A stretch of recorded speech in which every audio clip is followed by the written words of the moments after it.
गोंदिया जिल्ह्यात मोठ्या प्रमाणामध्ये मुसळधार पाऊस कोसळतोय आणि अशातच गोंदिया शहराजवळ असलेल्या नाल्यामध्ये मोठ्या प्रमाणात पाण्याचा विसर्ग सुरू आहे। पाणी शिरल्यामुळे एक घर कोसळले आणि यामध्ये एकाचा मृत्यू झालाय।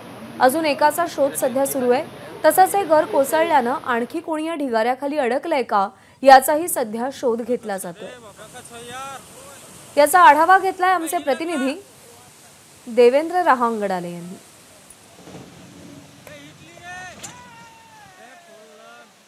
गोंदिया जिल्ह्यामध्ये रात्रभरापासून मुसळधार पाऊस सुरू आहे। ढगफुटी सदृश्य पाऊस झाल्याने संपूर्ण जिल्ह्याभरात सर्वत्रच पूर परिस्थिती निर्माण झालेली आहे। गोंदिया शहरातून वाहणाऱ्या नालालगत असलेलं एक घर कोसळल्याने त्यामध्ये एकाचा मृत्यू झाला आहे, तर दुसरी एक महिला त्या घराच्या मलम्याखाली दबल्याची माहिती आहे। आपल्यासोबत गोंदिया शहराचे जे तहसीलदार आहेत ते आपल्यासोबत आहेत। सर, नागरिकांना काय आव्हान करत? काल रात्री झालेल्या मुसळधार पावसामुळे नगरपालिका आणि फुलसूर गावाच्या हद्दीवरून वाहणारा जो नाला आहे त्यामध्ये जास्त पाणी आल्या कारणाने त्या काठावरती असलेलं अगरवाल कुटुंबियांचं घर हे या नाल्यामध्ये कोसळलं।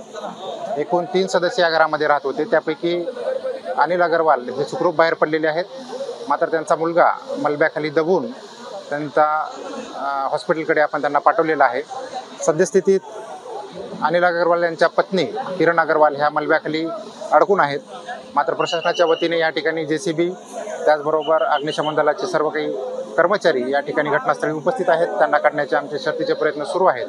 त्याचबरोबर मी गोंदिया शहरातील तसेच परिसरातील सर्व नागरिकांना आवाहन करू इच्छितो की कोणत्याही कारणामुळं एखादी अघटित घटना जर आपल्या परिसरामध्ये घडली असेल तर तात्काळ प्रशासनाशी संबंध साधावा।